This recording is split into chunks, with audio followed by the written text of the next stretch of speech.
Yo, what's good, YouTubes? This is your boy in the NYC. It's me, Ray, and this is the EDCCP. That is the Everyday City Carry podcast. And we've got very special guests today. We got Metal Complex in the house in this episode.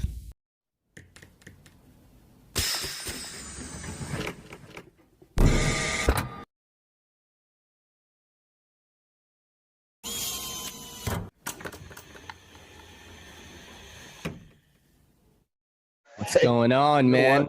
Look who we got on the podcast. It's Metal Complex. That's so funny, dude. I saw the switch from leisure casual voice to like, what's up, man? Dude,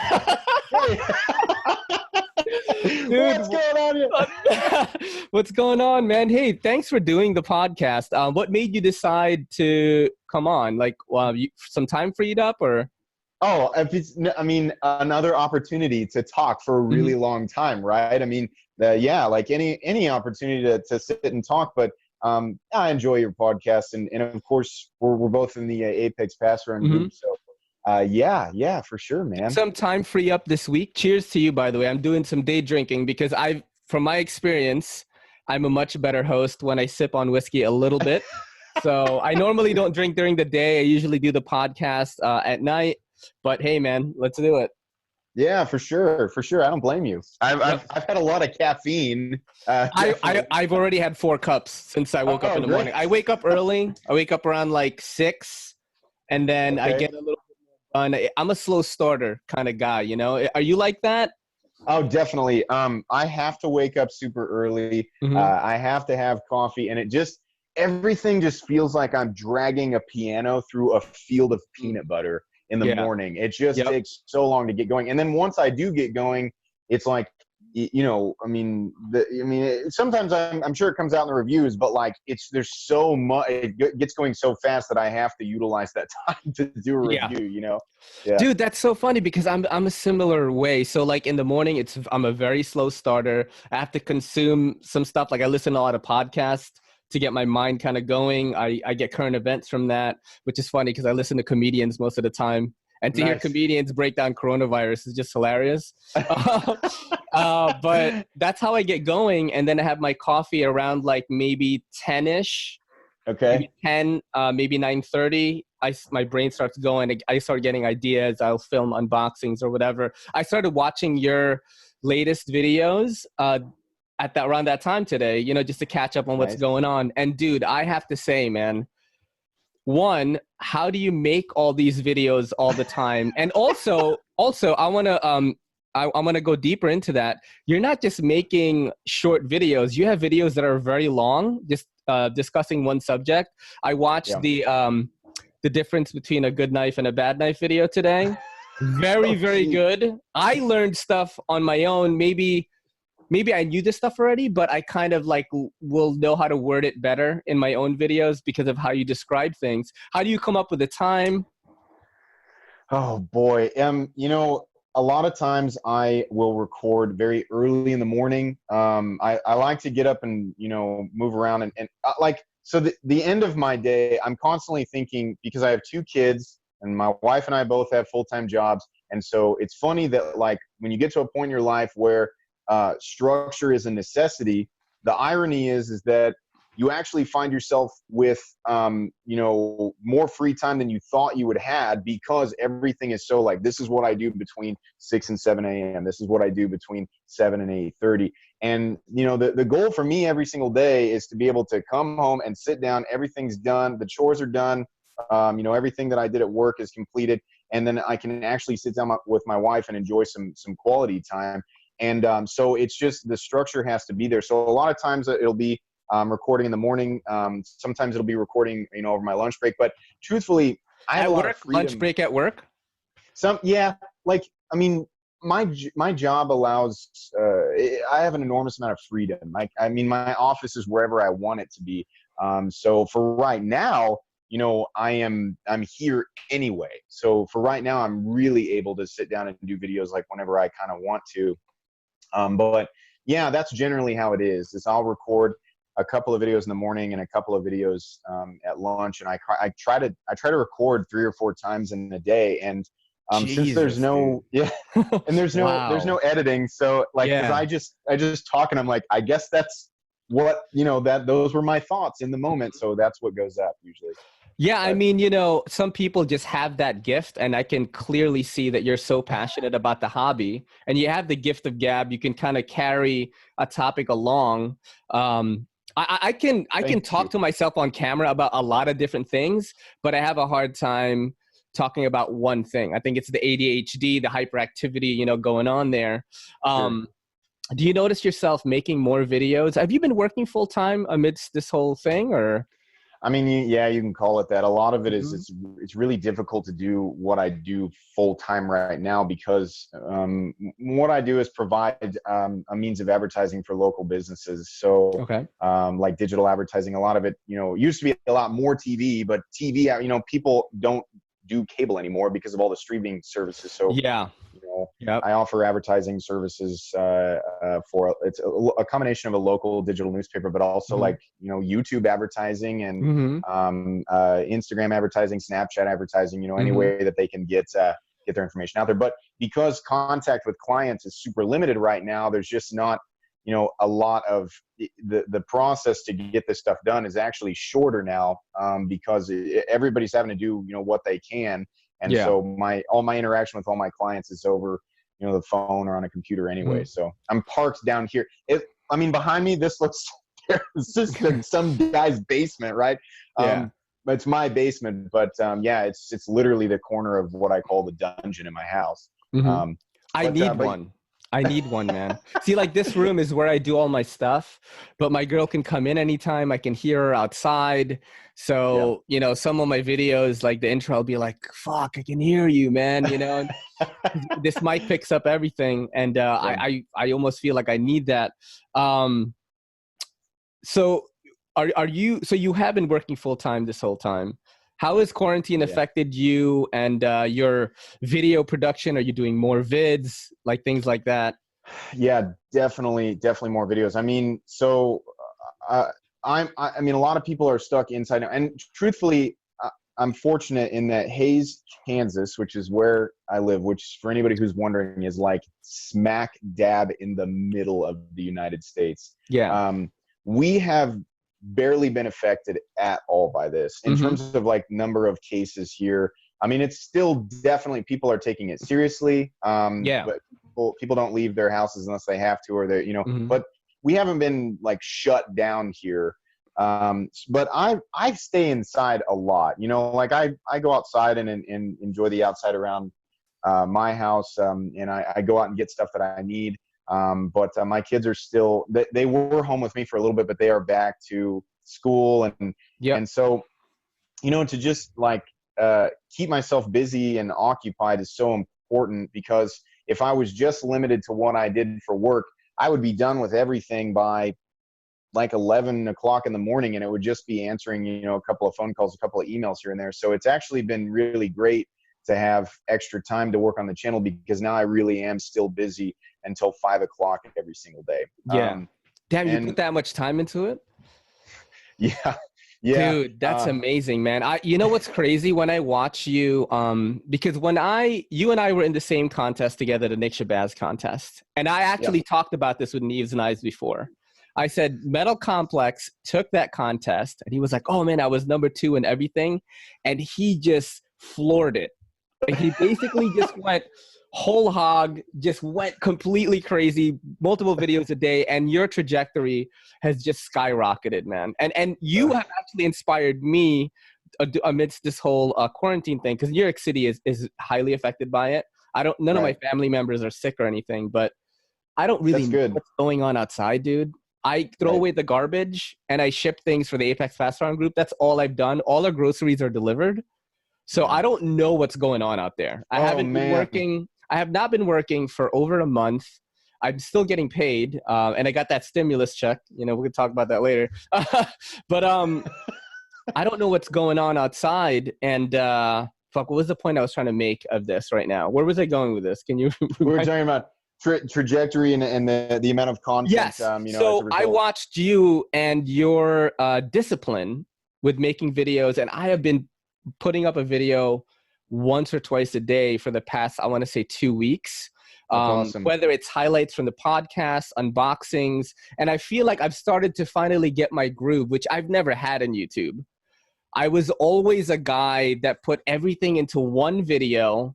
And as awesome as that one video is, and people are like, oh my God, you know, you make these crazy videos. It's like, it wasn't producing the results I wanted from YouTube, which is like, you Mhm. know, get a little more traction. Like I knew my stuff was good for some people, but if I didn't produce more content, I wouldn't get anywhere. And you have inspired me to do that. And I've seen a lot of results from it during this whole thing of me being home, man. So thank you That's for that. awesome.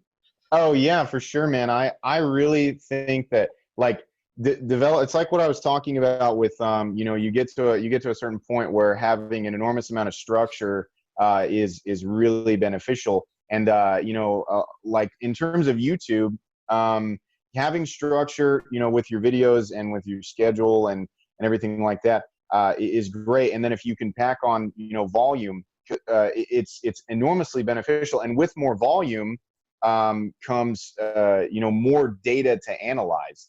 Mm-hmm. You understand, you know, the response to, you know, what you're putting out so much better.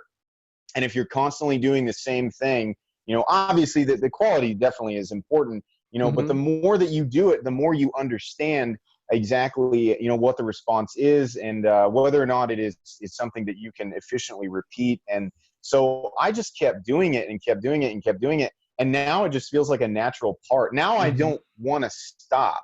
Yes, me And neither. yeah, you love, like, you get addicted to seeing things be successful Yeah. and getting a positive response from those things. And so it just adds to Mm-hmm. the drive, you know. Absolutely. Yeah, you know, in that one video where you were talking about other niches of YouTube and things like that, I found that super interesting and fascinating because I think you're one of the few people that are sort of in my niche of like knife people that know about the broad spectrum of what the YouTube really is, man. Like I watch other content more than knife content, right? I've been completely honest with this. When I see a buddy of mine have a video and I have time, I watch it. Most of the Mhm. time, I'm watching maybe cinematography, photography people, like these vloggers like Casey Neistat, Peter McKinnon, that are just monsters in YouTube.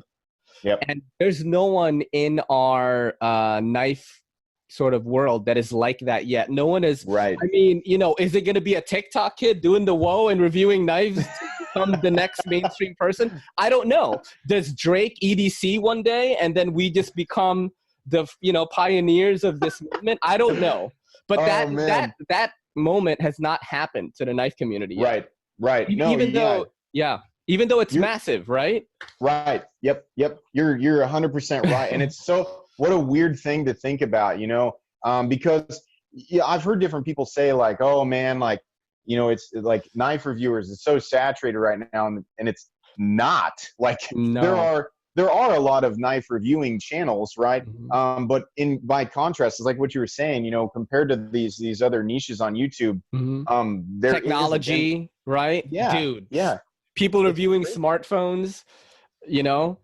Yeah, oh, definitely, absolutely. Mhm. And it's like in a lot of ways it is opportunistic, you know, because this, the way I see it is our community is expanding, the knife industry is expanding, and there's more interest in this stuff, right? But there's not nearly as many reviewers, of course, you know, compared to the, like, how much interest there is to this stuff all the way around versus our niches. So, you know, people are interested. I did the video on the knife guy where I talked about, should you start a YouTube channel, you know, based on Mhm. knives, and yeah, it can be, you know, beneficial. Some people do really, really well with it, and some people don't. But the way I see it is, what is it? It's like half the world's population logs onto YouTube every single day. Yeah. Yep. So, you know, whether or not somebody's like immediately interested in specifically the information that you're putting out there is one factor. But, you know, I see it as there's roughly 18,000 people subscribed to me, but there's probably so many other people that don't even realize they might be interested in Exactly. Yeah, and you want to connect with people. Like it's such a, I want new people to discover how interesting the knife world is, you know, and to come and share collectively and all of this stuff. Like that's, as a knife person, you know, there's no better feeling than seeing the moment when it clicks with somebody and you're like, oh yes, come share, you know, come share in this with me. I haven't seen it yet in person. Like I bring knives to work every day. When I was in an office, when I work at A-List CBD, and people are just like, oh, hey, Ray, we need to cut some shit right now. That's usually when they call me. But no one has been like, wow, this is like an amazing piece of gear or something like that. Which is funny because people in New York City, I want to say everyone is into tech. Everyone's got the latest smartphone. Everyone's got Apple Watch, Samsung Gear, whatever, which is so funny. I got my stimulus check and I was like saving it, right? I was saving. I didn't buy any knives at all. Wow. Hey, good for you, man. Good for you. But I put $700 down on a new smartphone, man. I mean, you know, there's a good argument there, though. I mean, because I edit everything on it. You know what I mean? So this thing it's a Note 10 Plus as a pen. I'm editing like so fast. That's why I've been putting up more videos. The video quality is better. The front facing camera is better. So I kind of just put in, that's kind of like what I do for the channel is I improve it. Like all the money that I get, I haven't been buying knives. The Apex Fast Round group has helped me stay afloat. I'm still really into gear. My entire Instagram is filled with, this is how you know you're a knife guy. You look at your Instagram, your entire Instagram feed is gear, knives, watches, flashlights. It's not chicks. That's how you know you're a knife guy. Oh, man. Right? That's how you know.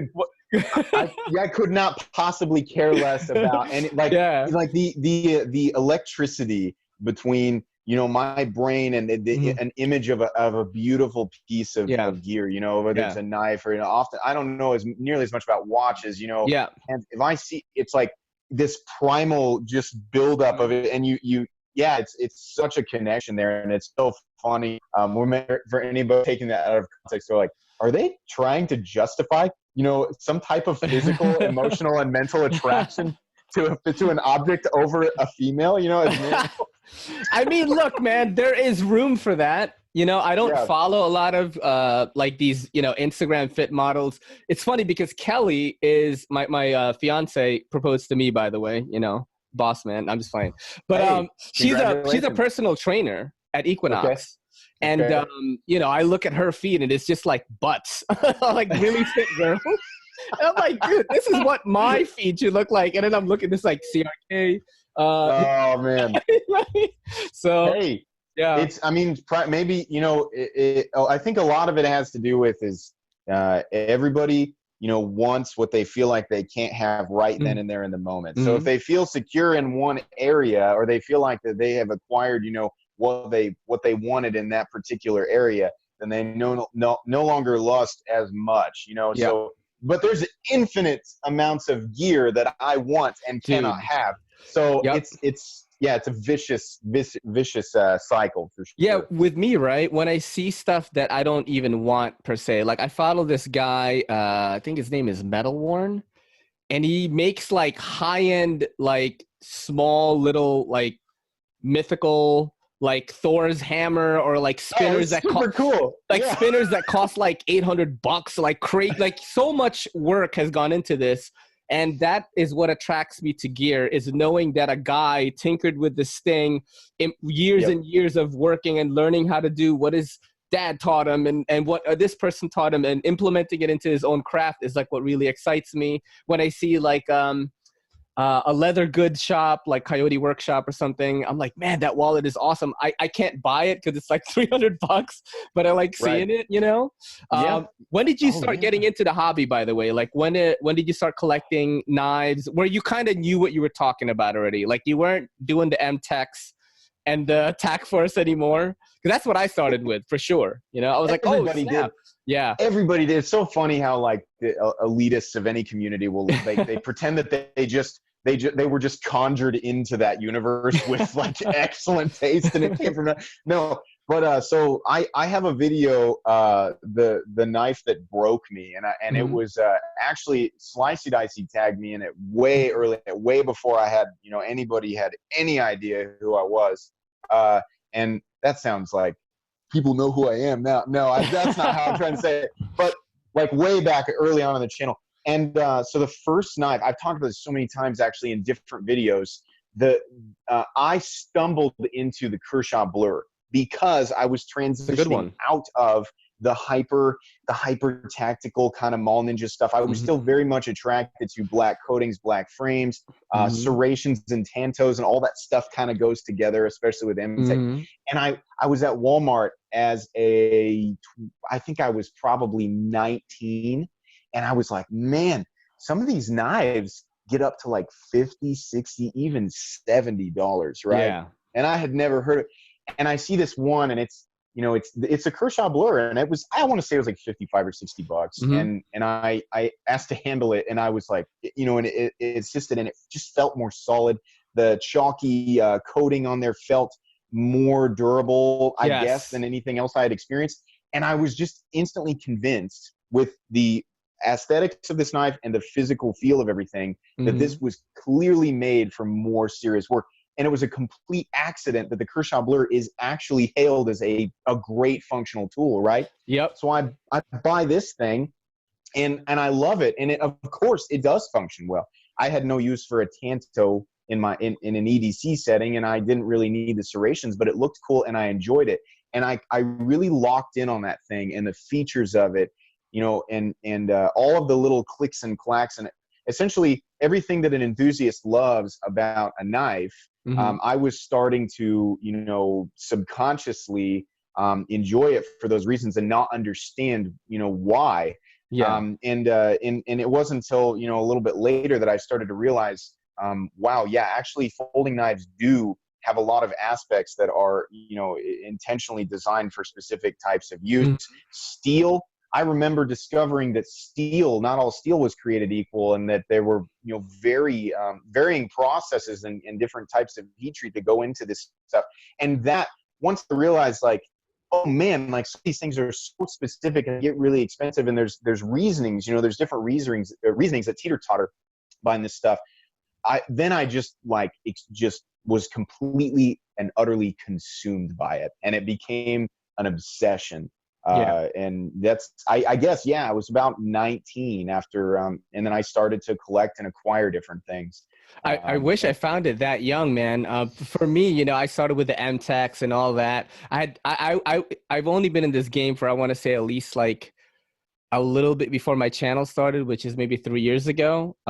It's funny to say that I've had a channel for 3 years, because I did take a long hiatus. Like, I didn't know what the hell I was doing, right?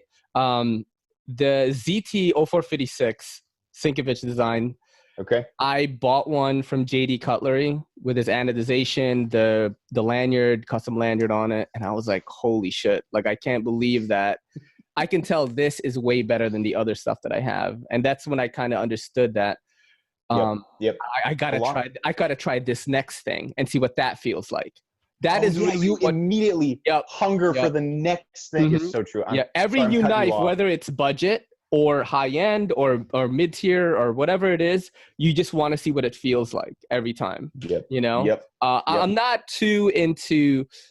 I do know the difference in the steels and all that. Shout out to ATR 13 MOV, which is like a character that flies through the screen in all my videos whenever I talk about the steel. That's like the steel that everyone gets in the beginning. That's Right. right. Yeah. Um, Yeah. I don't get to use my knives as often. I only use my knives indoors when I'm at work or I'm at a place that I trust. Like, for example, I had to cut some presents open in a Christmas party with my family. It was like 30 people. They're like, Ray, get your knife out. You know what I mean? They like filmed me doing it. It was so weird. But Oh yeah, I but don't great get to setting. like have to cut rope for a long period Right. of time. I cut boxes, basically. That's like what I do. So I don't get to use the steel as much, and a quick touch up on a strop or my KME if I have to reprofile anything, which I never do anymore. I used to. I was like, everything's got to be 16 or 17 degrees. Now I just, maybe I'll fix the factory edge to 20 degrees, which is what it normally Right. is, right? That's really Yep. what I do mostly. Do you do a lot of maintenance on your knives? Do you reprofile things? Do you do anything like that? So like I'm learning now. So, all of my experience with knives, up to this point has been, using them. I've never like intentionally tried to use a knife for something extreme just to see what it would do. Everything that I use my knives for is, for the most part, it's really simple stuff. It's cutting open boxes and doing stuff like that. But as I've said on a couple other videos, we bought this house with the idea of adding onto it and finishing, obviously, the basement. It's not a priority right now, but like I do cut into wood and sheetrock, and the knives get dirty and stuff, and so. What do you use for that? Let's give the knife people a little bit of what would your preferred thing for that would be for that task? Cutting some wood, some sheetrock. Let's see. Definitely here lately. Sorry, I'm leaning over because it's like no, it's all good. Right. It's all good, man. The knives that I have been reaching for and really beating on, where is that stupid thing? Here it is. So the rat, definitely the nice. rat 1 and D2. This thing gets beat on all the time, and it's as you can see, it's not clean because whatever. I have the 2, and mine is beat up. The Tough Light, I love the Tough Light. Yeah, this thing. Oh my gosh, this thing is such a workhorse, and it's Aussay, but Aussay, as I found, is really easy to resharpen. I got a KME about 6 to 8 months ago, and so I have been, learning a lot more about how easy it is to reprofile certain steels after you've used them in a normal set. Like I said, I won't go out and be like, let's see what happens if I hammer this into a concrete brick, right? Like on some advanced Knife Bro stuff. Yeah. I love him, by the way. I love him. I love him. And I'm glad he does that, so I don't have to do it. But I still want to know, like, how, like this Tough Light, if I just use it, and it gets thrown, it gets, hucked into dirt and whatever. I want to know, this is Aussay, how long is it going to last? The sharpened edge, or like a really sharp edge, and then like it gets down to like just a caveman edge, I think. Bird would put it.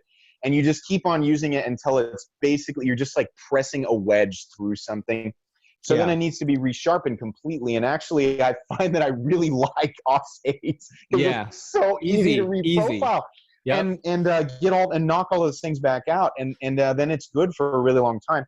But I also really like this knife. Was given to me by Justin the Hunter on Instagram, the Super Freak, and I found that I love M4 because it's for a different reason.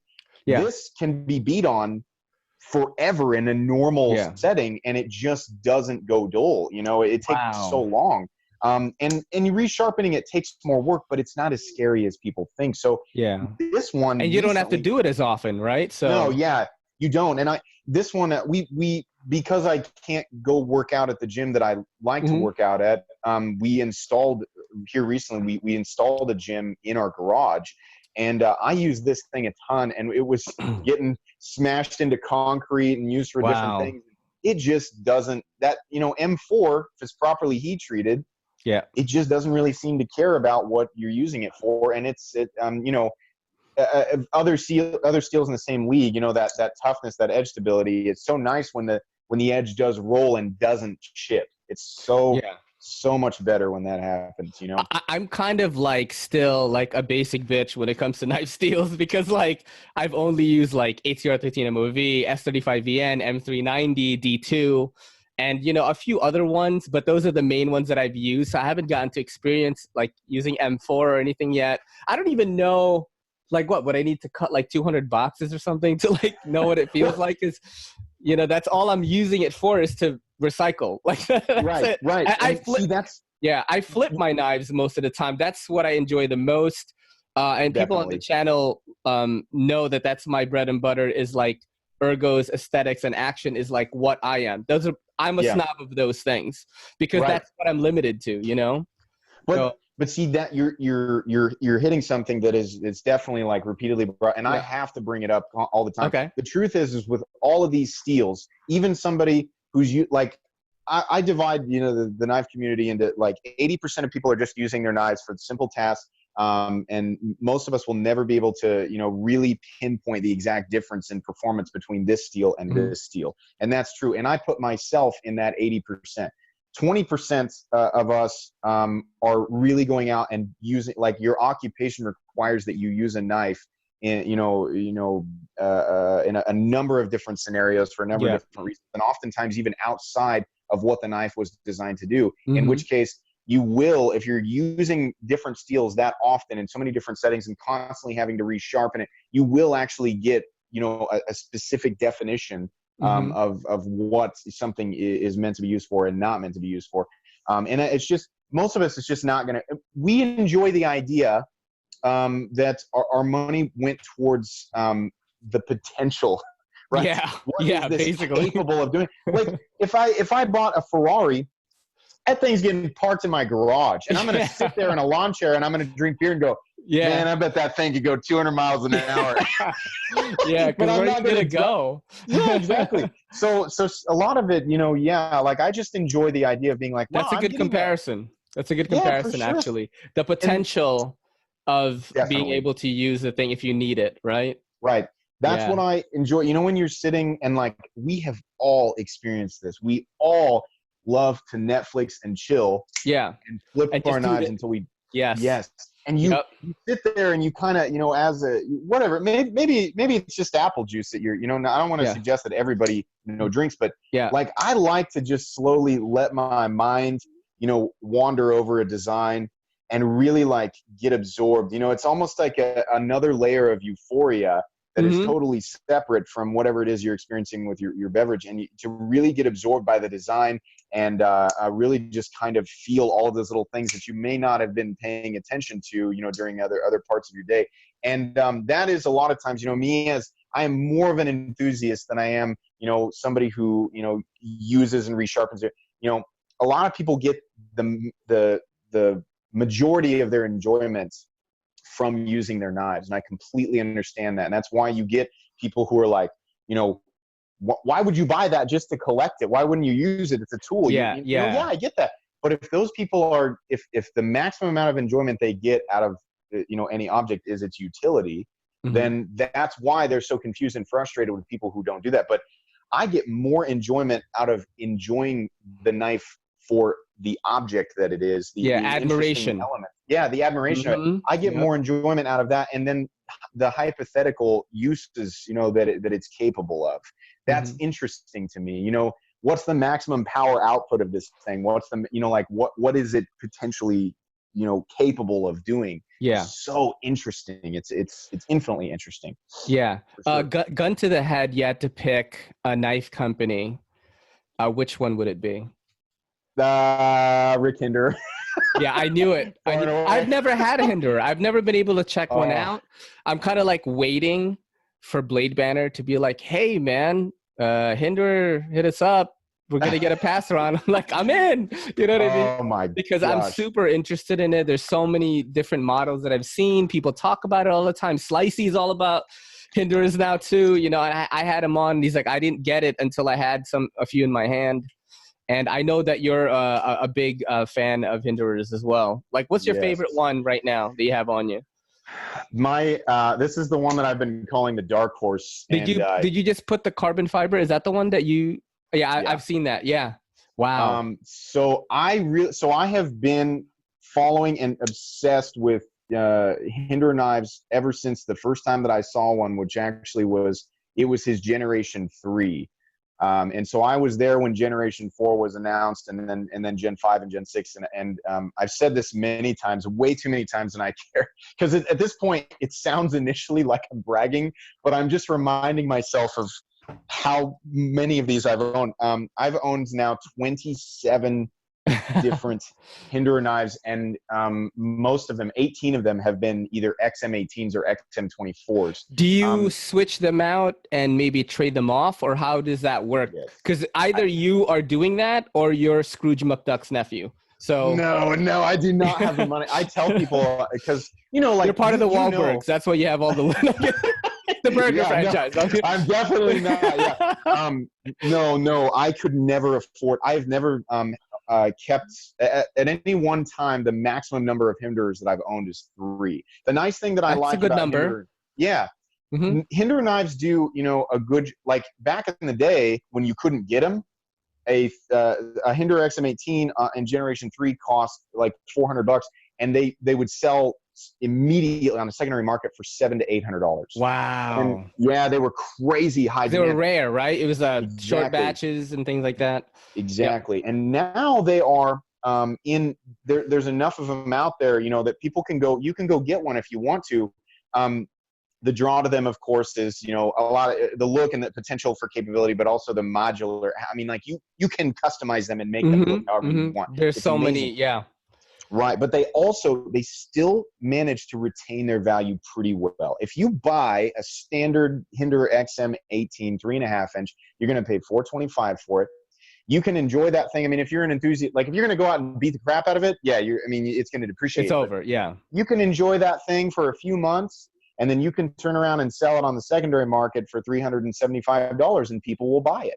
Yeah. They'll buy, a lot of people will like, well, yeah, it's worth saving $50 to maybe, try one of these out, or, for the first time, or maybe it's just somebody who's just, wanting to get another Hinder, and they will gladly buy one that's been taken care of. And save $50. And that's what's allowed me, it's worth that $50 to experience another finish or another blade style or something, because I'm like everything that Hinder does is so aesthetically appealing to me. Yeah.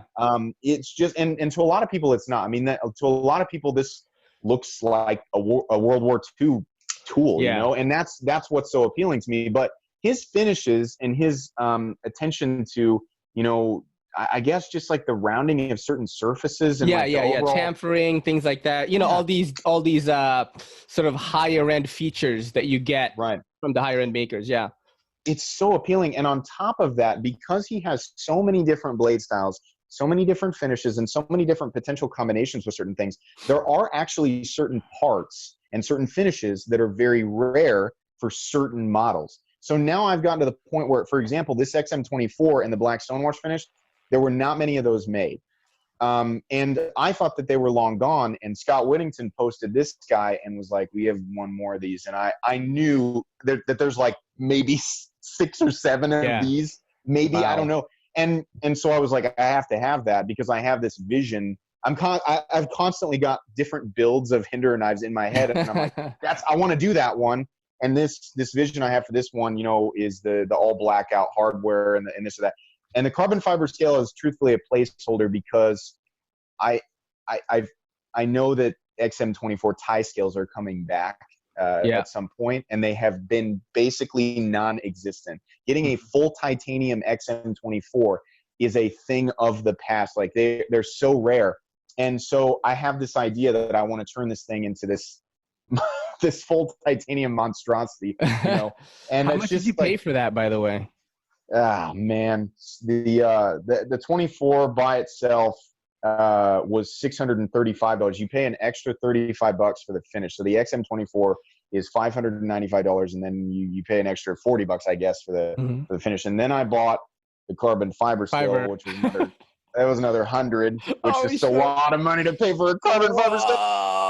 Yeah, and then you buy how much hardware. Are you enjoying it now, though? And you bought hardware too? Oh, yeah, shit. I bought the hardware, which was another $40. Man. So, but that's the thing. It's like, I'm sitting here looking at it, and a lot of people are like, how could he possibly still feel good about that? He doesn't even, because truthfully, no, I don't use this one. I just hold it, but how could, people are probably asking, how could you possibly enjoy something that much? Just an object that you've got $750 in, and you don't use it. How could you? But I do. It's like, I know what it cost me, but it was fun.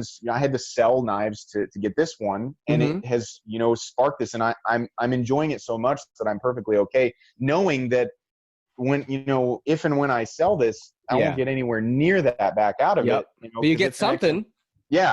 But for what it is right now, and what I wanted it to be, and the parts of the fact that it is a weird version of it, and I've completed the build.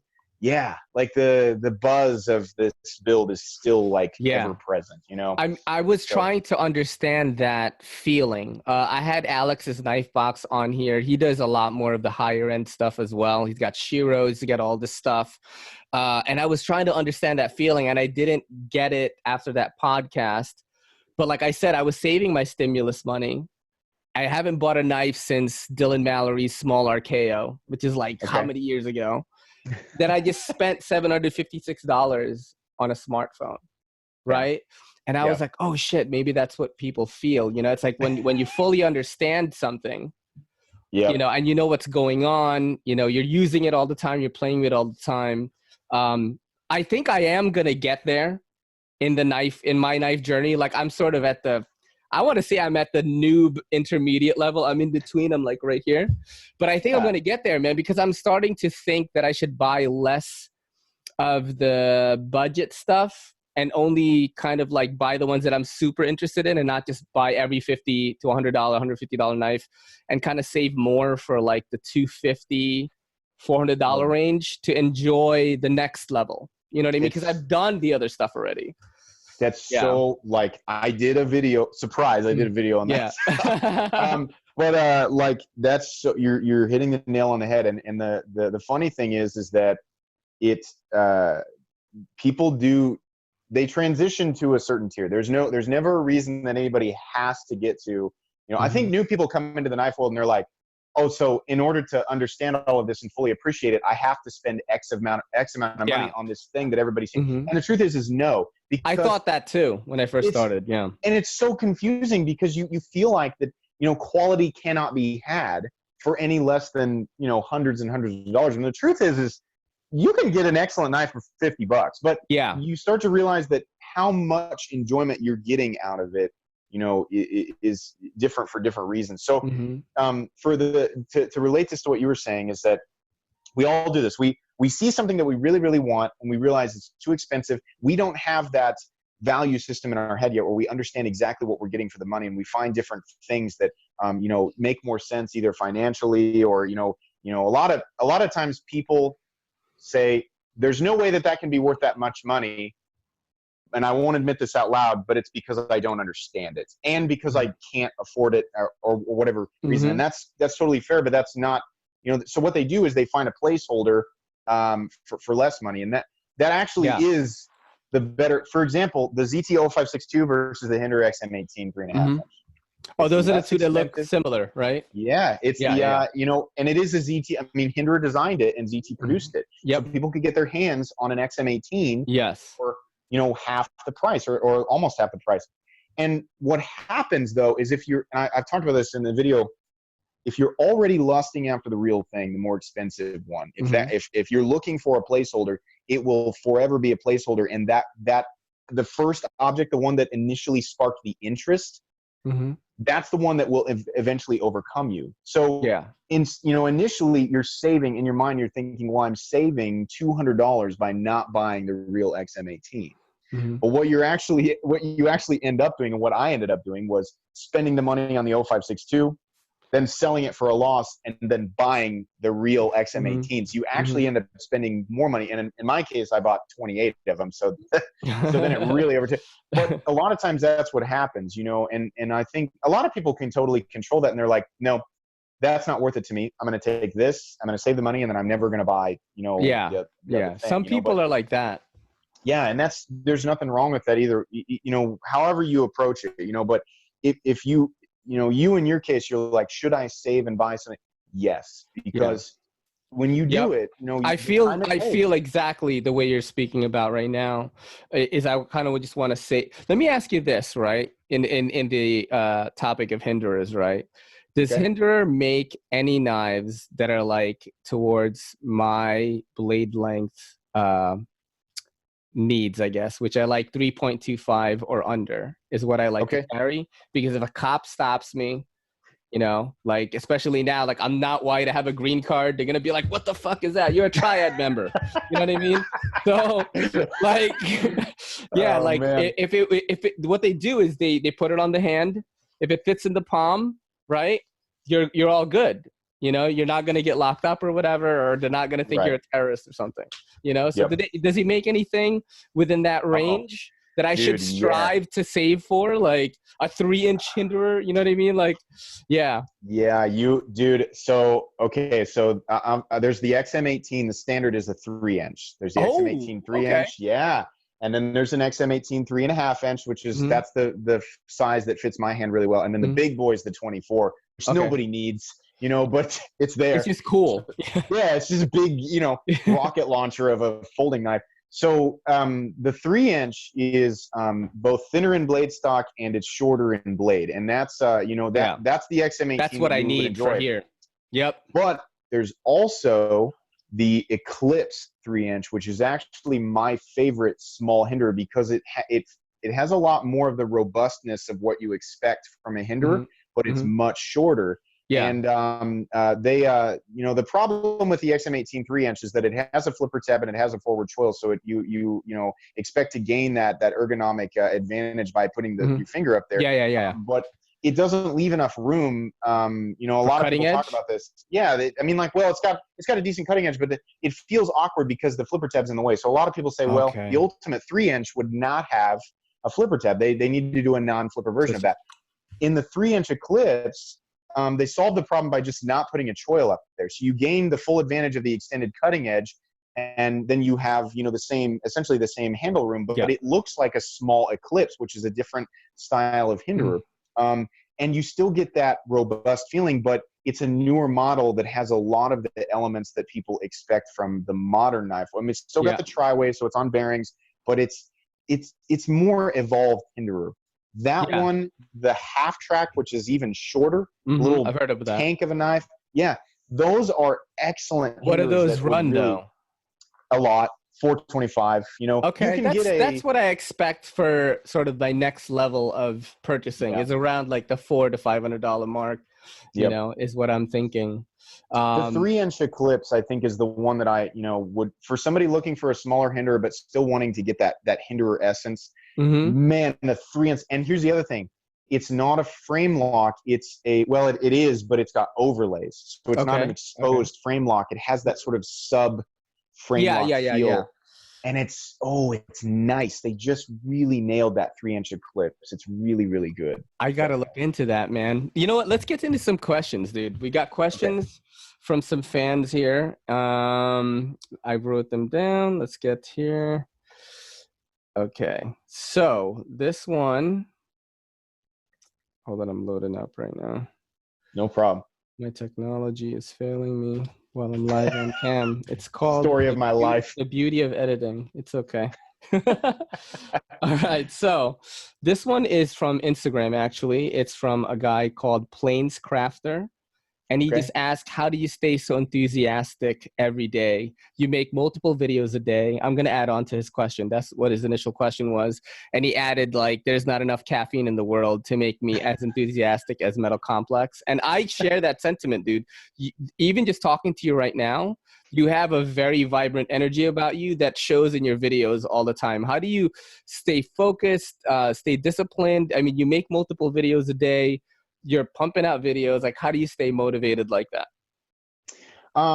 Well, the truth of it is that the weirdness of this hobby, for a lot of people is something that, you kind of have to hide in a social setting, because it's, we're a huge, knife people versus regular people. We're a huge minority. We are niche of the niche. That's what it's so specific. And knowing that there are people out there who are interested in this and who accept the weirdness of it, right, has allowed me to, feel super comfortable in my videos. And I suppose it's that, the growth of the channel really helps, knowing that there's other people out there, the affirmation that there are other people who think the same way, really being able to let my natural personality and my love for these things flow without having to constantly worry about, how do I sound? Does this sound weird or crazy? How are people going? At some point, I let go of worrying about a lot of that stuff, and it made the reviews so much more fun. Everything is so organic. So I'm not editing myself, not to say that anybody else is, but it's truly like this mental, this thing where I'm like, just let yourself go and be excited about it. And I do. And then because that's happening, you can actually hear it sometimes. I'll go back and watch the video and I'll be like, holy cow, that one really got away from me. And you can see, I'm actually building myself up. Yeah. and actually making myself more excited about it. And people have told me this, like my friends in my social circle, they're like, you just really get excited about certain things. And Yeah. if you, I think anybody that's really, really passionate about something, if they're truly passionate about it, and they're not afraid to show that, then it's just there forever, you know. And I can't wait to come down here and get a knife out that I really, really love. And I try to control what comes into my table. I won't look at something unless I think that looks like it's interesting, that looks like it would be fun to talk about, you know. And then if I get it in hand and it really is, then it's just like I can't help but turn the camera on and start talking. Yeah. You know? Dude, unboxings are the best, huh? When you know something's coming in, you have all these packages, like, oh my God, Gosh. I have to open all this stuff. Yep. Oh man, it's so good. Absolutely. Let's see. Let's go to a different question here. This one is from Daily Carry Solutions. That's Carlos from DCS. Yeah. Yeah. What's the most random piece of gear someone has asked you to review? Oh, the most random piece of gear somebody's asked have sponsors been like hitting you up like, hey, do you want to review this? I talked to Nick Shabazz about this, and he said like some male like sex toy company like hit him up, and he was like, I can't. He said if I can make jokes about it, it's fine. But then they were like, they stopped responding to him. So. Right. Oh man, that's funny. I've never had anything weird like that, and every now and then it'll be a really, really odd knife company that, you know what, a lot of times you can tell, you know, you check into their stuff and it's just there's no, it's just another M-Tech company, you know, and it's like, I'm not interested in that. I've had a couple of offers for some weird like wallets. There was a wallet company that really like wanted me to check out their stuff. Yeah, I don't know who it was, and the truth is because Ridge is big, dude. No, it wasn't. It wasn't them. Yeah, I would have done it. I mean, I will get in a bikini for Ridge wallet. You know what I mean? You know? I will. I share a very similar stance to what Nick Shabazz, you know, and a lot of. I mean, I've said this many times. Nick Shabazz was a massive influence on me too. On my channel. Me Definitely. too. When you first discovered him, like, what was his numbers like? Because I remember when I started watching him, he had like 16,000 subscribers. That's it. That's exactly. I was gonna say it was like 15 or 16,000. Yeah. And I remember thinking, who is? Yeah, me too. Is his accent real? Is it real or is it a joke? You know, I was like, maybe he's a voice actor. Yeah. And then it was so mysterious because it's like, this guy seems really knowledgeable about knives, but also, what's the deal with his voice? Yeah. What's the deal with the Batman mask? Yeah. And so then it just became interesting for that reason. But then I realized, no, like he really is into the accent's real. He's really into knives. The Batman thing's weird, but it's funny. Yeah, it's funny. But, yeah. So, but I share a similar stance on this stuff. I will not take a payment to do a review because then it's like I'm being paid to say positive things about something. Yes. So if a knife company approaches me and they say, you know, we want you to take a look at this, we'll send a sample along. And generally there's an understanding there that I tell them, I'm like, listen, I'll look at it and I'll give my honest thoughts. If I get it out of the packaging and I just absolutely hate it, it's just the worst thing in the world, I'll probably send it back to you because I don't like being negative. It's like, I'll tell you what I think and I'll say, here's why I don't like it. You know, and then it gives them an opportunity maybe to, if they want to, change some things. But I also don't want to be like, thanks for the knife, I'm going to destroy it on camera, you know, like verbally. And then it's just like, that's not helpful. It's just, you know, so I try to, and that's kind of part of the first question is that I don't like to be unenthused by something or negative. You know, I just don't, I put the things in front of people's faces and my own face that, I feel like there's enough good there that it's beneficial to some people watching, and I can be myself about it. I can let myself get excited about it. So I won't take a paid, thing. If somebody, that's only happened once. Yeah. But if it continues to happen in the future, no, I would rather not feel controlled by the situation. To dive deeper into that, right? You know, you do know about the other like giants in YouTube, right? They like these tech guys, for example, they get phones sent to them, they get paid to make a video, but they get to be honest about how they feel about it. Would you ever be open to that? If a knife company, if like, I don't know, Benchmade was like, hey, here's the new, 940 X whatever edition, right? you know, with fucking S2000V or whatever, right? Yeah. Like some crazy thing. You're the first one. You're the first one to check it out, right? And then but we want you to be honest about it. Just do your thing like you do with your reviews. Here's X amount of cash to do the video. Because I feel like with the knife industry growing, I don't know if it will happen in our lifetime, if I'm being honest, but maybe Metal Complex Ancestor will have that option, right? Because it's going to grow, right? Social media is never going to stop. The knife community is going to keep growing. It's going to become as big as tech is now. Tech will be even more massive at that time. We'll be doing reviews in VR and shit, you know, but you know, like, would you be open to that sort of thing though? Like if a company was like, here's X amount, here's the product, you can be completely honest with it. If you like it, we would rather have press out there about it, which is what these phone companies do now. So would you be open to that thing? So this is the best way I can put it. The best thing about, you know, doing YouTube is that, you know, I mean, obviously, like, there are certain rules with YouTube, you know, there's certain guidelines that you have to adhere to, but the thing that makes me love doing this is that I don't feel like I'm controlled by anybody. Yes. I get to be organic, and I get to be honest, and I get to share this information that is, you know, hopefully beneficial to somebody.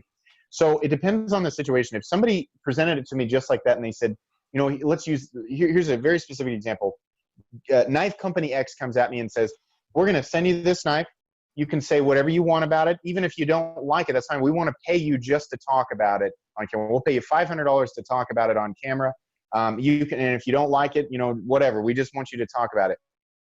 If it felt like it was that open and they were okay with me saying, I'm actually being paid to talk about this right now. Yeah. If they were okay with me disclosing that, you know, if they were okay with me disclosing that, and then they were okay with me giving my honest, organic thoughts, and I did not feel controlled by the situation, then sure. Yeah. I mean, that's great. And I can put the money back into the channel, you know, or purchase something and do a giveaway and benefit my community, you know, then great.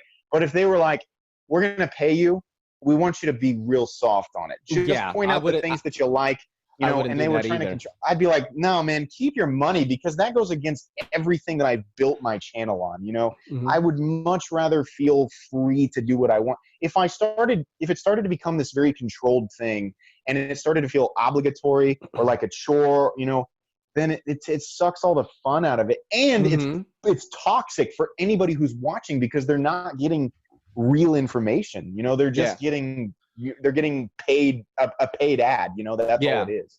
So, what's funny is, like, to talk about that, I watch comedians podcasts most of the time. And dude, these guys rip their sponsors to shreds.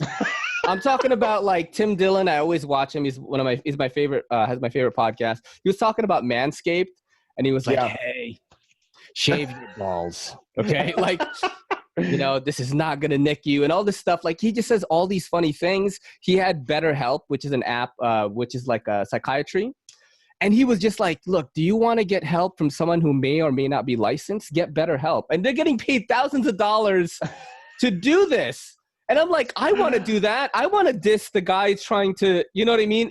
That to me, and the way they do these ads is like, it's kind of like what you do in the beginning of your video where you talk about your Amazon links. In the middle of the podcast, they will just rip these, like, sponsors to shreds, and their viewership, like, just gets interested in the product because they love them. Like Bill Burr, who's this funny comedian, had this probably a really famous ad in podcasting. He was talking about this company called Sherry's Berries. And you might know exactly what. Dude, why can't we do that? You know what I mean? Oh, I know. It's going to get to that point, I think, though. It's going to get to a point where it's like they want your creative freedom, and people in the knife community that have strong personalities like Nick or like you, who are so natural on camera, companies are just going to want you to do your thing and just say whatever you want, and all press is good press. I feel like happen. You're exactly right. And there is, you know, like, nothing is more annoying when you're watching, because I've got a bunch of different, like, I'm into gaming, and I'm into the automotive industry. Dude, what are you into gaming wise? For gaming? Yeah. So Oh man, I used to play World of Warcraft hardcore back in the day. Yes, I was a Dude. big WoW fan, big time. Do you know what's crazy? Is my girl, right, has never really Yeah. played video games her whole life. She's played like the old school stuff like GoldenEye on N64 and things like that. Um Before the game we're playing right now, which I'll reveal in a second, we were playing Okay. Borderlands 3, which is like an Yes, RPG. I've been playing all the time, Dude, man. we were love playing Borderlands. that hardcore, and then she's like, "Oh man, we're kind of done with Borderlands now. I can see you don't want to play with me as much. Like, is there anything else we can play?" So I bought Diablo 3 for the PS4, I was just gonna and say, we've been playing it every single day. Oh, it is the best game. Yeah, My wife and I play that, and that is the Yeah. only game that she likes. What do you play it on? We play it on PC? PS4. Oh, yeah. Dude, it's very nicely streamlined on the PS4. It is. It's very streamlined. And she picked that up and was like, I don't know how to play it. And I was like, honestly, like, I mean, here's the idea. The story is whatever. Just click through the stuff. There's a bunch of things that are going to run at you. Just push these buttons and you'll throw some magic and blow them apart. And it becomes so addicting to and then they do a good job of like making sure that everything's explained and you just mow stuff down and get stronger. And like you're just building something. But I love games like that. Dude, I cannot Diablo. believe that is your thing. Oh, like what else so what are you playing right now? Like what's your preferred game right now? So I have just gotten back into Elder Scrolls Online because I'm waiting for it's really fun. So the game started off and it has a lot of problems. And people kind of came back. And so I've done that. I've kind of shifted in and out depending on time. But, I've got a little more time now, so sometimes I can play that. But I also still play Borderlands every now and then. I was big into, Borderlands 3. Yeah. Have you done the cartel event? I have not done that yet. No, okay, so we just did that. It's pretty cool. It's kind of like Scarface, and like you go into it's pretty cool. What else? What else are you playing? I was huge into Destiny 2 for a while. Like that. Dude, I've never played that, and that was a hole I was afraid to walk into because I knew I was gonna get hooked. I had people on my Twitter just like that's all they're talking about. I had couples fighting with each other. Like damn, it's good, huh? You go into that now, and it will take you 30 minutes, and you'll be like, I need to explore this game to capacity. It's so much. And in the beginning, it had problems and there was a lot of controversy and this or that, but they've got it so polished now that it's a perfect time to walk into it and play it. But you need to be ready to dedicate because there's like daily and weekly stuff. And then like you feel obligated to do all the events and all that. So they've got all that, I'm also like, I love my RPGs and my, stuff like that, but do you play the original Elder Scrolls? Have you played Skyrim? Oh yeah, for sure. Dude, man. I can't. I told Kelly, I was like, listen, I know that you're really into playing games with me, like together in either online or offline co-op on the same screen. But when Elder Scrolls 6 comes out, you better make sure you have another TV and another PS5 or whatever it's on, because there's no way that I'm not gonna play that. It's going to be like every time a new Elder Scrolls games come out, it sets the bar for the whole gaming industry. Dude. And I mean, do you remember experiencing Skyrim for the first time? And we're not even talking about knives anymore. We're so no, it's fine. It's fine because my podcast, you know what? When I started this podcast, I was like, who is gonna listen to me talk for an hour? Because I was doing it solo. I was like, no one's gonna want to be on this. And then I was like, there's got to be another person in the world that's into knives, into comic books, into anime, into TV, movies, kind of nerdy, plays video games, that's also into knives, right? Yeah. So I started doing it, and especially like starting like maybe the beginning of May when I started to get more guests on and more traction has been, happening with the podcast. Man, the fans are like way more dedicated. And they feel like connected to me. It's 100%. Like there's so, I mean, like it's funny because knife people assume that other knife people are just into knives. And the funny thing is a lot of us are actually all interested in a lot of that stuff. I've said this many times on live streams after 3 or 4 beverages, but I love to this day as a 32-year-old man, love Dragon Ball Z. I Oh, love that's Dragon Ball crazy. Z. I just think it's the best freaking thing. I just Yeah. like it, it's okay. Like I grew up with Pokemon and Dragon Ball Z and all that stuff. And you like platforms like YouTube that allow this massive social connection. It helps people understand that stuff that you thought, that you could not admit to the other cool kids in middle school or high school. Yes. It turns out that freaking everybody loves that stuff, or there's at least enough of a community that like that stuff that it's perfectly okay to like say that stuff out. So, when I find people that are interested in knives and a lot of this other, the stuff that you and I were talking about, it's like, Dude. it makes this way more fun to connect all those things, Yeah, so, man. Sure. I am. Oh man, I can't believe that you love Elder Scrolls and you love Diablo. I'm a I would not nerd. have guessed that. I was gonna say he's gonna say Call of Duty. No, that's my brother. My little brother loves like Call of Duty and stuff like that. But that's I played them and I enjoy them, but I'm definitely more into like Diablo multiplayer. Collect you want it loot. to be your character. You want your character to be you. You want it to, and that's that a lot of the reasons that I love those like World of Warcraft, like you build your character up, and eventually they have the system where you could customize the character to look a certain way. That's a lot of that I find in Hinder Knives, because when I buy an XM18, you can change the aesthetics and things, and Diablo's like that too. You can make the character look how you want. And it's this built up sort of representation of, what you wanted in the first place. So yeah, man, RPGs and games like that are super, super fun. Yeah. It's can you imagine if the knife industry, if all knife companies made their knives, made on like character customization, and like every single thing is like scale swapped.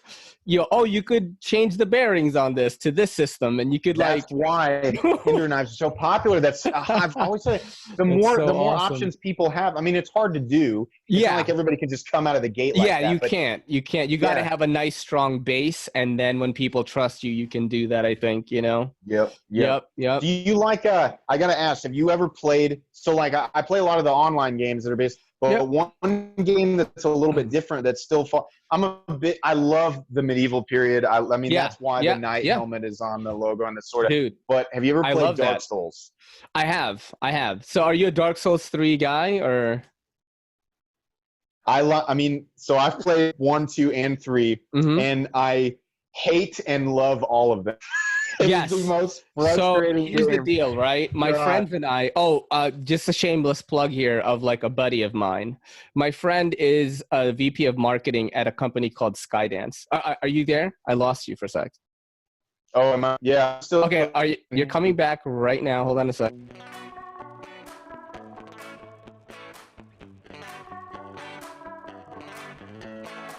Dark Souls. Okay, so Dark Souls. Plugging the shameless plug of your buddy. Okay, so my buddy is the VP of marketing at Skydance, which is a company that made movies like Gemini Man, the new Terminator, the new VR game, The Walking Dead: Saints and Sinners, which is like getting a huge thing.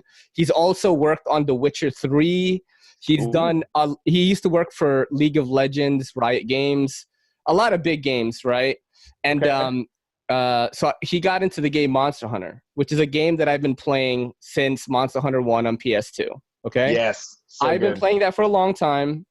He finally got into it. We started playing, and he was like, "Listen, you would really like Dark Souls." Yes. So I played it, and I loved it. But you're right, I also hated it. Like I was so angry most of the time. Oh, dude, it's such a game. Like if you have a coffee table, you will flip it playing that game. Oh my! You will. But see, the thing that keeps you going is when you finally are successful, you feel so good about it. The reward of success in that game, and you just feel like you're just like, I have to beat this to so that I can define myself as the gamer that I think I am. Like that was the That's how I felt about Dark Souls. And it's very stressful. Like I start sweating before I even turn the console on when I'm playing Dark Souls, for sure, man. Dude, that thing makes me like so angry. And you know what? You could actually play it multiplayer, Dark Souls 3, by like put some like roundabout way of doing it. And it was so annoying to do the multiplayer because I'm very into games where I could play with my friends. You know, some of my best buddies are like not in Yeah. New York anymore. They're in California. And we'll just Right. meet up and play Monster Hunter. When a new event comes on, we'll do it. We'll play Borderlands, whatever. And Dark Souls was the thing. He was like, hey, we could play multiplayer. I'm like, all right. And it's so annoying. You have to put the sigil on the ground and you have to tap the thing. And then if you've beaten this boss before, they can't help you. Right. Dude, I got stuck at this one part. It's in the very beginning. I forgot his name. Is it Kane? He's like a dragon-looking guy with a big shield and a mace. You know what I'm talking about? Yeah. Oh, yeah. That's brutal. Okay. So this is what happened, right? Like I passed the part that that I was supposed to beat before I talked to him, right? And I thought he was a bad guy. So I attacked him and he killed me. And from now on, I have the only way for me to progress is to kill him. Yeah, and then it's such an unforgiving. Here's what's even more messed up. My buddy, who's much higher level than me, joins my game. He can't see him.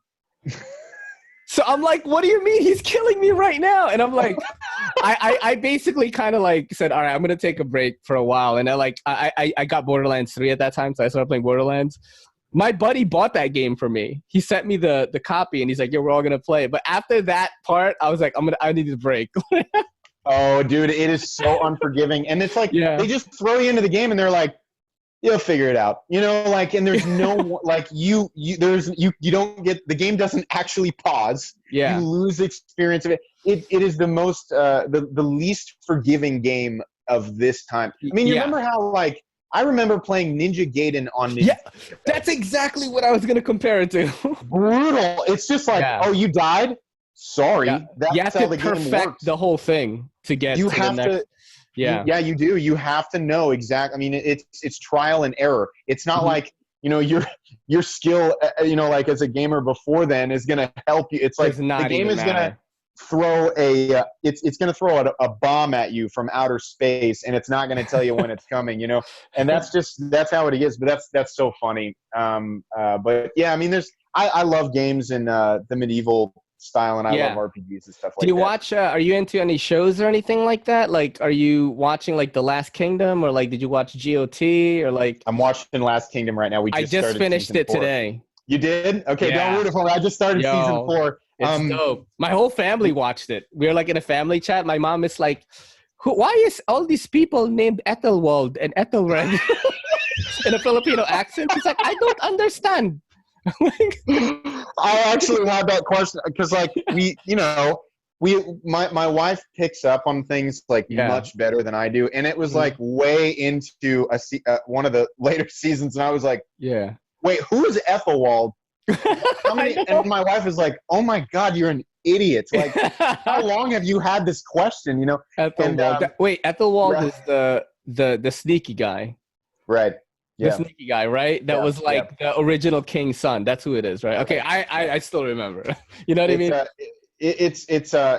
yeah, like the show is so good, and obviously Game of Thrones. It actually took me a long time to watch Game of Thrones, but that was when I met my girl. I said, listen, if you really want to get close with me and my family, you have to watch Game of Thrones, because at every family gathering we talk about Game of Thrones. My grandma was watching Game of Thrones. She was 81. You know what I mean? Awesome. This is before she passed away. Before she passed away, the year before she passed away, we watched, I think it was the season 5 finale as a family. Oh, that's so cool, man. Bro, like, that's awesome. So my girl had to watch it, man. She watched like all 3 seasons, and I was cracking up when she watched The Red Wedding. She was like, she was messaging me. That's a hard part to watch. You're like, what?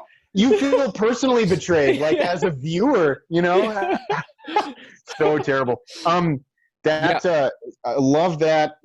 So one that came out of left field for me, and so my wife and I make deals with each other before we start to watch a show, because I tell her, I'm like, if you want me to watch it, it has to be at least 95% action and story. I do not care about the love part of it, the relationships between characters. I can't do a show based on that. So she was like, I want you to watch Outlander. because I think you'd like Outlander. My mom watches the shit out of that show, man. Well, the thing is that the funny thing is like it does have a lot of elements at first glance. Like if somebody had told me, I'd be like, no way, I'm not watching that. I'm not watching that pillowy stuff, you know. But it's really it's a good. Huge show, dude. Outlander is a big show. It's so good. What's that? You watch Vikings? I have not watched that yet, but if you like The Last Kingdom, you will probably like Vikings because it talks more about Ragnar and his sons. Because if you think about who Uhtred is, he's like this kind of made up guy, right? Like he's not in the history books and all that stuff that they talked about. But this is about Ragnar, actual Ragnar and his sons. Okay, so it's pretty good, and it has King Alfred in it. It has, you know, a lot of the story people that you want. Dude, this has been a fucking pleasure, man. This has been I did, you know, let's go before we finish off here. Let's do the last couple of questions here. Seems logical. He is probably the best commenter on YouTube. Yeah, the best. I love him so much. Posts essays on my walls all the time. And I love it. I always tell him, I'm like, dude, I'm sorry I don't respond to all of them, but I read them all. If I've liked it and favorited it, I've read the whole thing and I've enjoyed it. Absolutely. He says, how much can you lift, bench press? Someone has to ask this in parentheses. That's what he asked. Okay, so I'm gonna have to do what I consider is a code of honor thing amongst anybody who, you know, has spent a long time working out. You have to be honest about, if you're going to say your max ever, you have to say, you know, max ever and what it is currently. Okay. So the most that I have ever, it sounds like, of course it's like, oh yeah, I want to talk about it, but it's so cringy.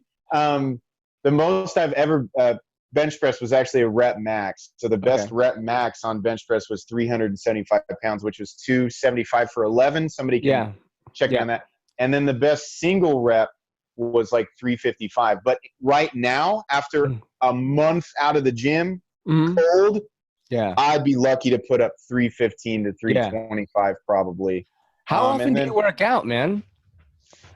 So like for a really long time, it was at least 5 days a week. I mean, like for the last 12 years of my life, like that's just like, it becomes a thing where you, like if you set out to do something, and you find that you throw enough volume at it that you can start to replicate progress, then you become super obsessed with it. And so the same strategy is applied on my YouTube channel, is once you just try a billion different avenues, and once you find one that starts to work, you're just like, I'm just going to do that all the time.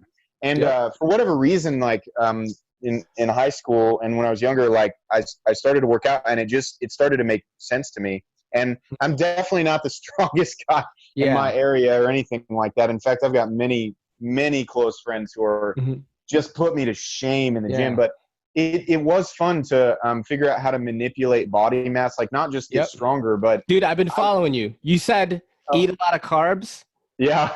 And I get stronger. I fucking stopped the treadmill because like my metabolism is too fucking crazy. First of all, because I was getting really pissed because I'm like, okay, so I don't have weights at home, right? I can't go to a gym. Even before this quarantine, I can't go to a gym because of my case with Uber, right? So I could only do body weight workouts, push-ups, things like that. So the only thing I could do was do like more reps, right? And I was like, I'm doing so many push-ups. I'm doing like 300 plus push-ups a day. And I'm not, I look good. I feel good. I'm shredded. Like when people see me, he's Bruce Lee brolic guy. I was never able to tell. But I'm not growing, you know? Yeah. I was never big into eating a lot of carbs because I was keto at one point. I had a lot of stomach issues. I had to try an elimination diet to see what was messing me up. Basically, I was just eating a lot of junk. And even though my metabolism could keep up with it, I would never get fat. It was messing me up. You know what I mean? God. So once I did that, awesome. I did keto for 2 years, like strict, bro. Like my girl would have to like beg me to eat ice cream. So I was ketogenic for like 2 years. The first year of us being together, I was like steak and avocado every meal. Like strict, dude. Black coffee, water, nothing else. No candy. Yeah, that'll do it. I was like, and then I started feeling really good after that. But once I, got too slim, I wanted to bulk up. And your advice to me on Instagram was like, eat more carbs. I've been eating a lot more, and it's been like working. You know what I mean? Oh, that's great. That's great. Yeah. It's working. Because my brother is on American Ninja Warrior, man. This guy is like so jacked. That's awesome. 46. That's really cool. He's 46 years old. He like people in their 30s would love to look like him. He's 46, dude. You know what I'm saying? So I'm not a pro. I'm not a professional at this, but I did, you know, a lot of what I originally went to school for was health and human performance. And I mean, like everybody has a different genetic makeup. So you're definitely your genetics ectomorph for sure. Yeah. Like, and so some, like the people with like mega high, and I'm going to speak on this like I'm a professional, but for anybody watching, this is just me doing what I normally do and speaking on another thing that I really, really enjoy. So I'm going to sound really passionate, but I'm not a professional on it at all. Yeah. But, you know, your genetic makeup plays a huge role in that. And while an ectomorph, somebody who's, you know, perhaps, you know, generally a smaller bone structure, but has an excellent metabolism, they are generally, you know, really, really good at endurance stuff or high volume stuff, high intensity stuff, things like that. And you get to, you know, eat a lot in your system, but they have a harder time not necessarily building strength, but building mass. Yeah. If you wanted to, you probably have noticed, you know, you can get stronger, you know, but strength and mass. I have, because I could only do 3 push-ups before, you know, and then you can do over a year of doing it 6 days a week, I'm doing like 40 a set, and I do basically 120, then I take a big rest and I do another 120. I do another 120. That's my cycle right now. That's every morning. You know what I mean? Which to some people might be crazy, but I only weigh like 145. So, you know, that's all I do every day. Very simple workout, but I had to build to that. I was doing like 3. I'm like, oh my God, this is so hard. You know what I mean? Yeah, I keep telling people that I have some friends in the knife community that, like, you know, you get into some stuff in life, you get kind of like down and stuff. I'm like, dude, just like work out a little bit. Oh, it'll make you feel so good, you know? Physical pain, like trading out physical pain to lower emotional and psychological pain, because people are so afraid of physical exercise because, you know, they fear being physically uncomfortable, out of breath, sore. But the trade-off, like the level of happiness that is to be gained from a small amount of physical pain, it is the best. I mean, not to say that I completely understand, you know, everything that anybody could be going through, you know, psychologically, mentally, like that. But I mean, as far as me, if I'm not physically active, I am definitely I would much rather be physically in pain than be mentally in pain, you know? Yes. I think like something that, you know, is funny a lot, like not everybody is out to gain. I'm kind of like going back and forth with this, but not everybody is out there to like get as big as possible. Right. Right. Like everybody, like people usually want like to be more toned or to have, like, a lot of people are like, I just want my arms to get a little bigger. You know, yeah, like that's me right now. It's working with the brown rice and the carbs. That's working. So this is the most interesting thing, because forever when I was a senior in high school, I weighed 190 pounds, and I just really wanted to get 5'11", just under 6 feet. Yeah, not quite 6 feet. Man, almost in the club, almost. But so forever I would work out and I try to get bigger, and I could just not gain mass. I just could not put it on, and I was constantly doing curls and constantly doing presses. And the funny thing is that I always tell people, if you really want to put mass on your arms or your back or your chest, and, you know, in these areas that you seem to be overworking and not seeing anything, the craziest thing, not only eat carbs. The biggest muscles on your body are your quads, your legs. Yeah. And because of how the human body, unless you're abusing steroids or something, your system will cap out on muscle mass growth if you are ignoring other muscle groups. So if you start pounding legs and, you know, like deadlift, like your upper back and your legs, if you start hammering that and you're eating, because you're going to have to eat a lot of carbohydrates to do those big, heavy, explosive. You start hammering that and your legs grow. It's weird. Everything else starts to get thicker because it has to. Your body will naturally respond to that, because it's just, physically reacting. It's thinking, okay, the payload is now suddenly more. So Yeah. we're going to have to grow as one fully Mm-hmm. working system to be able to adapt to this. And so the other muscles in your body start to get bigger and thicker. And it wasn't until I finally gave in to doing leg day, which is the joke, Yeah. Yep. don't Yep. skip leg day. Yep. Man, once I gave into that, it was like, oh, this is what I wanted to happen with all the curls and shit, But yeah, I mean, if you just want to put, and it's funny, you can get to a point where you can get to a point where you're like, this is as big as I want to be, and then stop. Mm-hmm. Yeah. Blasting legs and deadlifts. Yeah, that works really, really Wow. well, man, for sure. Yeah, I'm waiting for this. I mean, I basically started eating cleaner and working out at least 6 days a week, just like the simple stuff that I talked about since last year, maybe March, right? I'm just waiting for this case to be over, man. So I could my girl is working at Equinox, one of Oh the boy. biggest gyms ever, man. And she works at the Fifth Avenue Rockefeller facility, which is amazing. That's So cool. I can't even go in there because they might be you know what I mean? Oh, he's fucking working out, Let's get to some other questions. Okay, JKLM.Ohio, what is the budget price range where you see the least amount of issue and most value? He said that you mentioned the differences between a good and a bad knife in that video. So just what do you think is that sweet spot of budget price that gives you the most value? I'm gonna name the price range. 40, yeah. Yep. I'll name the price range and exactly the manufacturers that are associated with it. It starts at about $35 with CJRB. Oh, yes. Good choice. Yeah. Yeah. And then it caps out where there's, and we're talking about specifically those Chinese manufacturers who have figured out the detents and the tolerances and the materials and what people expect, quality.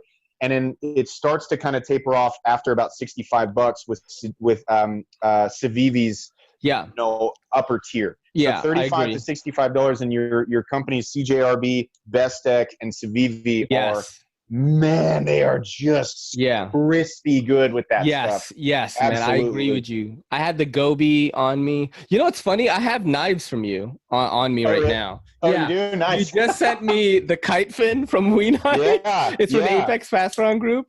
And the Rampart. I never know what these knives are when I unbox them, but I think that's what some of the people like. It's I have no idea what I'm talking about. And I just they're like, oh, he's using 3 cameras though. It's different. You know what I mean? He's just being himself. We have, let's see we have a couple of more questions. This is another one from Daily Carry Solutions. If you wanted to get your significant other their first knife, which one would it be? So the knife that I got from my significant other was the Kershaw Blur in S30V. And it was because it was, I liked that it was assisted for her because, I thought, well, she won't have to mess with the, figuring out the detent strength and where to put her hand. It'll just be instantly. But obviously it's different for every single person. You kind of have to see what people like. And I think automatically, if you're a guy and you're thinking, what should I get my girlfriend? People immediately go, well, she probably would like something small. Yeah. And the truth is that my wife actually really likes knives that are more like what I would consider to be a full-size knife. Yeah. Because she doesn't like manipulating smaller knives. There's not enough space for her to figure out where to put her hands and stuff like that. And so she actually enjoys some of the larger ones. And I think the best thing to do if you're, whether you're a female looking for your significant others, whether they be male or female, whatever, is don't think, certain sizes are associated with, certain people or genders. Yeah. It's hand them a bunch of stuff that in varying mechanisms and varying sizes and watch them manipulate them and watch their natural reaction to things. Right. And if they react positively towards something and it, creates because a lot of times aesthetics is just one element of it. Something might look appealing and then just function like a garbage rotating on garbage, But if there's a draw to it, then that thing becomes, substantially, a better potential tool for that person because it's easy to manipulate, right? and then you can kind of expand on some other elements that might have to do, you know, with that person's interests in aesthetics, right? Find the one that's the easiest for them or closest to what you consider to be, or what they might consider to be the easiest to manipulate, and then you can start finding other elements. But I find that, the Kershaw Blur, I think, is a fantastic knife for a lot of people because it's assisted, and assisted knives do appeal to new people because they spring out, and it's kind of like a switchblade. They definitely did to me in the beginning when you first felt the speed safe. You were like, "Oh, this is the best thing." You think that it's like the best thing in the world? Yeah, exactly. Yeah, and it's the best. And the Kershaw Blur also has so many different colors, different blade styles, right? So there's a good reason that blade was popular, and probably for a lot of people was their first good knife. You know, definitely was for me. So that's honestly probably what I would recommend. Kershaw Blur. If someone broke into your house and stole all your knives, which would be the first one you think of first? The dark horse, the XM24. I would I would lay on this concrete floor with the spiders that I told you about and just cry. Man, dude, I saw those spiders freak me out, man. I'm like, wolf spiders here, man, they suck. We have rats the size of cats here, though. Like, I threw out my garbage the other day. Get this. This is like a scene from a horror movie. Just imagine me, like, going out into a building. There's, like, a middle section where the garbage is. So I'm bringing the garbage, and then I see one, like, big, like, dumpster just clunk, clunk, clunk. Like, something is trying to get out of it. Oh, my God. And I was heading to that one. And I, like, moved to the other side and put it in the other side. Oh, no. There was, like, a giant rat in there trying to get out, bro. That's what happened. That's what we have here, you know? Awful, like we have that in COVID. That's what we got here. That sounds terrifying. Let's go for the final question here. This is another one from Seems Logical. Who do you think is the most knowledgeable knife reviewer right now? Like, in your opinion, like, who do you go for if you want spec heavy stats?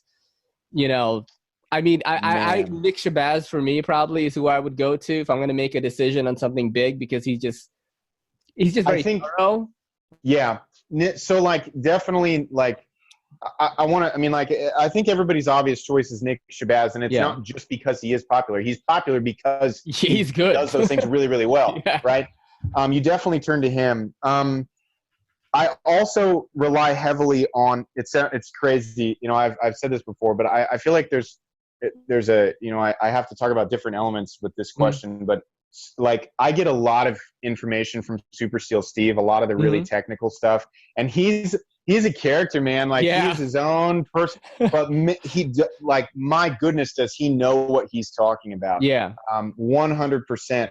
Like, when it comes to steel stuff, you mean, or like specifically about those kind of things? Steel performance and, like, potential ranges depending on heat treat and the little things that you don't think to consider as an enthusiast. You know, like, he is an absolutely necessary force. You know, we need people like him. And then a lot of times, like, the other end of it, when I'm looking for you know, the details that an enthusiast would consider, like background information on a particular maker and the process of an embellishment on a really exotic knife, and what's all involved with that.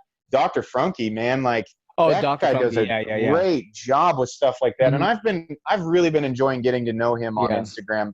But there's so many different interesting YouTubers that have, like, taken the chunk of the community that they really like and expanded on that. And you know, it's really fun to, like, lean on different reviewers for different types of information. You know? Dr. Frunke, he is Scrooge McDuck. I mean, he's an actual. You know, I think my favorite's probably Cedric and Ada, an advanced knife. I lean more towards that kind of knife content. I don't watch a lot of knife stuff all the time, but if I'm gonna go watch, like, something, I want it to be cinematic and have, like, either a comedy in it. Another guy that I discovered who could today, Benchmade, Spyderco, Hinderer today would be lucky to have this guy doing their like, marketing videos for them. I had him on my podcast. His name is Backpack B. And dude, if you watch pick any video, any of his videos, and the amount of editing And he's not a graphics designer. What is that called? He's a motion graphics guy. Okay. So, for example, like let's say he's reviewing a hinderer, right? You'll see the hinderer, then all of a sudden, like specs will shoot out of it, like in a professional way, like Hollywood, like John Wick movie production level, dude. bro. That's awesome. Not a big channel, but really nice guy. I had him on to try to like get him more subs. If you want to see like that kind of stuff, you check him out. He's really I'm literally gonna go look as soon as I'm done. Backpack B with a K, no C, just BAKB, and you're gonna be like, holy shit, what is going on here? That's awesome. You know what I mean? Okay. Cool, dude, man, this was awesome having you on. We've done over an hour already. We're like maybe encroaching on an hour and 30 minutes. It was a pleasure to have you on, fellow RPG MMO gamer. It was awesome, man. Is there anything that you want to plug or anything that you want to, a message you want to give to people that maybe want to start a YouTube channel or any newcomer to the knife community? Yeah, sure. I guess, I can totally talk on the starting a YouTube thing. YouTube is a lot of fun. And for me, it is definitely more pleasure than pain. But, you know, if you're really, really passionate about something, it doesn't matter, you know, who you are, how you perceive yourself, or, you know, it doesn't matter. You know, if you really, really, really enjoy something and you like the idea of sharing that information with the world, you know, through the magic of YouTube, then definitely give it a shot. You know, even if I had never, you know, grown at all, if I had hit 100 and just stayed right at 100, I was still enjoying it enough. Just making the videos and sharing it with a few people.